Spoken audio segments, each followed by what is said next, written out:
Kak, permisi. Silakan Kak. Sana lihat-lihat.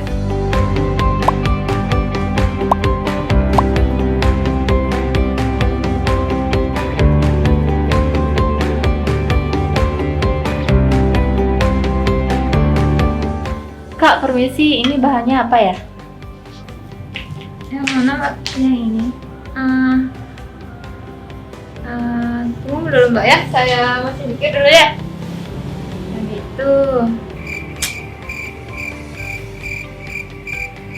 Itu bahannya cotton apa rayonnya?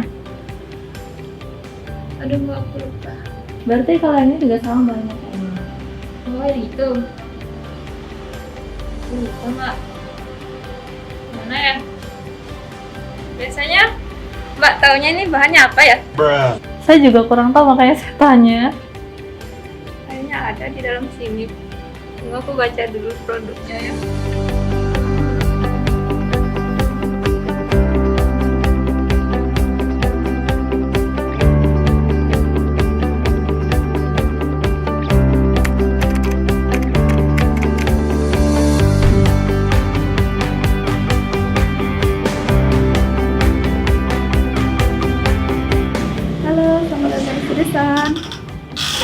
Silakan Kak. Makasih.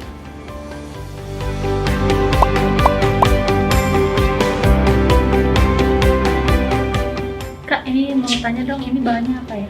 Kita menggunakan rayon Kak. Rayon ini adem juga buat digunain. Terus ini juga mudah buat menyerap keringat Kak. Apakah kamu mau coba? Iya, boleh deh. Saya mau yang size L ya. Iya, ada. Bisa. Sebentar kita cekkan Kak ya. Oke.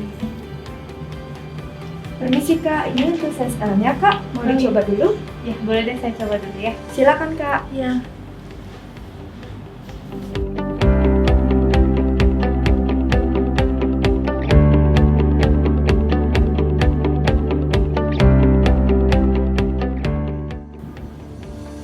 Bagaimana Kak? Ya, saya jadi ambil yang ini ya. Baik Kak, ditunggu Kak ya.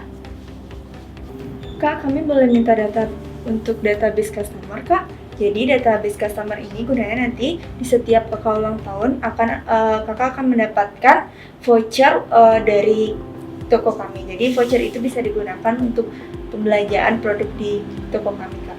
Iya, saya isi dulu ya. Iya, silakan Kak. Sudah Kak. Terima kasih Kak ya. Sama-sama. Ini untuk barangnya Kak. Ya, Terima kasih sudah berkunjung ke Sidesan. Ditunggu kedatangannya. Mari Kak.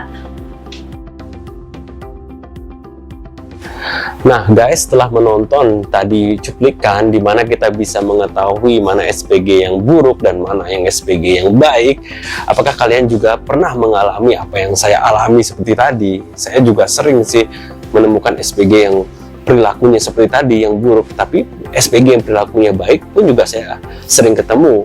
Nah, makanya disitulah pentingnya bagi kita untuk selalu mentraining SPG kita supaya bisa menjalankan tugasnya dengan baik guys. Karena apa? Karena nanti efeknya ke customers, nanti customersnya nggak happy, malah kita dicap, image brand kita juga jadi rusak, malah kita dicap juga tokonya jelek, dan itu efeknya sangat-sangat fatal.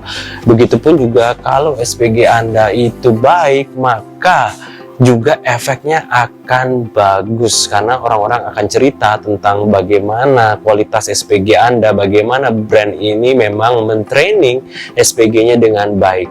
Nah, untuk itu sekarang saya ingin sharing apa sih yang kita harus tanamkan kepada SPG kita dengan menggunakan prinsip SPG. Nah, biar gampang ingatnya guys, saya menggunakan akronim S, P, dan G. Apa aja itu?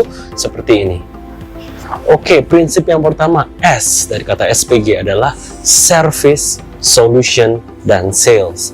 Jadi kita harus mengajari SPG kita ini tentang tiga hal ini dari akronim S sendiri. Service seperti apa? Kita harus memberikan pelayanan yang terbaik, service oriented. Bahwa kita harus percaya bahwa service itu mempengaruhi dari penjualan, ya. Dan kedua adalah solusi. Memikirkan solusi dari apa yang customer mau. Kalau customer datang ingin mencari celana pendek, ya jangan ditawarin baju. Ya, kita harus menjawab solusinya dia dulu. Kita carikan celana pendeknya dulu. Dan kemudian adalah sales. baru saat itu kita bisa melakukan upselling atau cross selling, kita bisa membantu proses penjualan SPG itu biar lebih bagus lagi. Jadi kita harus mentraining juga sales teknik apa yang harus dipakai saat menghadapi customer yang tipenya seperti ini, tipe customer A, tipe customer B, tipe customer C. Yang maksud saya mungkin satu tipe customernya yang nggak suka dilayani, ya nggak suka ditanya-tanya, atau dua, gimana cara menghadapi customer yang justru customernya tuh seneng ngobrolnya, dan gimana kita convert dari conversation bisa menjadi ke sales. Nah, itu kita harus ajarin ke SPG kita supaya terjadi penjualan. Nah, itu S yang pertama ya. Jadi harus punya mindset service, solution, dan juga harus sales. Karena ujung-ujungnya bisnis is about profit. Ngapain customer kalau nggak bisa di-convert ke sales? Tapi salesnya harus dengan cara yang baik. Oke. P dari kata SPG. P yang kedua adalah product knowledge dan product location. Percuma guys, orang sudah datang, customer udah datang nanya, oh ya saya mau cari celana panjang, terus kita nggak tahu, kita lupa lokasinya di mana. Oh ya kita ada bu, tapi saya cari dulu ya bu ya, di mana ya lokasinya. Nah itu udah tetot banget, itu nol besar guys, itu fatal. Jadi kita harus tahu di mana sih lokasinya. Itu setiap barang, oh ini bagian dress di sini, bagian celana pendek di sini, bagian outerwear di sini. Itu semua harus tahu. Dan yang tak kalah pentingnya adalah product knowledge. Kita harus mentraining SPG kita supaya paham dan mengerti produk kita ini itu bahannya terbuat dari apa, lalu ini apakah ini handmade, bagaimana kita menjelaskan bagi customer yang bingung apaan sih handmade itu, kita bisa menjelaskan dengan baik apa perbedaannya dengan yang menggunakan mesin dibandingkan dengan handmade. Bagusnya kita itu kalau handmade itu seperti apa, itu bisa kita menjelaskan ke customer untuk SPG kita supaya customer itu juga percaya dan juga mengapresiasi bahwa produk kita ini ada nilainya. Jadi penting untuk punya product knowledge ya. Dan poin terakhir adalah dari kata G, dari kata SPG adalah tentang greetings dan good looking. Nah, kenapa SPG itu penting untuk greetings dan good looking? Kenapa? Karena customer itu pingin di welcome. Kalau datang itu ya kita jangan diem sunyi senyap krik krik krik gitu. Ya tetap harus di greetings. Jadi selamat datang di toko kami, selamat datang di Sidesan. Nah itu penting greetings, dan juga jangan lupa untuk tersenyum, ramah ya. Jadi kita harus menyambut customer dengan suasana hangat ya. Dan good looking di sini bukan berarti cantik, tapi berpenampilan menarik.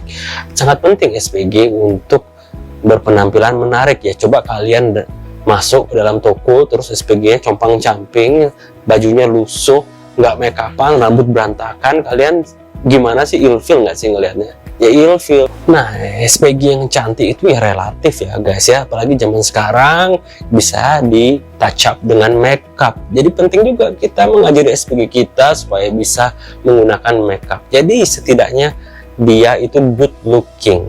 Good looking artinya atraktif dan juga berpenampilan menarik, rapi ya. Jadi customer juga nyaman dan customer juga senang melihatnya, sehingga itu membangun kepercayaan bahwa oh brand ini memang mentraining SPG dengan baik, bahkan sampai penampilannya pun juga di-training dengan baik.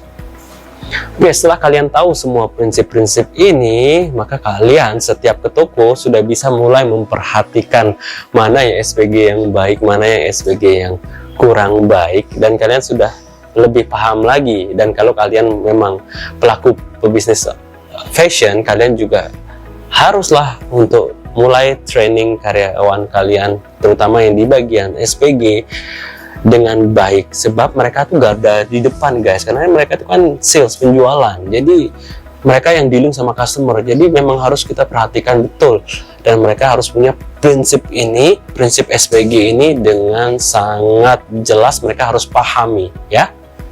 Sama dengan di toko saya, di toko Sidesan di Jalan Pulau Ambon nomor 25 Denpasar ini, saya sudah juga menerapkan prinsip ini ke SPG saya, jadi kalian bisa datang dan kalian bisa cek juga. Koleksi kita juga banyak dari multiple brand, ada dari Koskutur Bali, dari Tropik, dan nanti masih banyak lagi brand-brand baru yang akan masuk. Dan juga kita ada toko di Koskutur Canggu, cek di sana dan kalian bisa berbelanja kalau kalian membutuhkan pakaian resort wear yang desainnya bagus, handmade, buatan 100% di Bali. Dan kalian bisa melihat juga bahwa SPG saya semua saya train di sana, dan juga SPG saya sudah di outlet lainnya juga saya pun dengan train dengan prinsip mindset yang sama, dan happy shopping di sana ya guys. Nah, jangan lupa kalau kalian merasa video ini bermanfaat, jangan lupa untuk di like, share, subscribe, dan nyalakan loncengnya. Semoga saya bisa terus semangat memberikan inspirasi dan juga memberikan edukasi bagi kita semua pelaku pebisnis fashion maupun kalian yang ingin belajar dunia bisnis fashion, supaya kita juga memajukan industri fashion di Indonesia ini, dan kita bisa mengangkat brand lokal menjadi brand nomor 1 di Indonesia. Jadi bahkan kita bisa harus sampai go internasional. Jadi kita tidak mau kalah dengan brand asing, kita harus bisa bersaing, dan kita harus buktikan bahwa brand lokal itu tidak kalah bagusnya dengan brand luar. Oke guys, so sampai jumpa di next episode of Fashion Show. Oke, bye bye.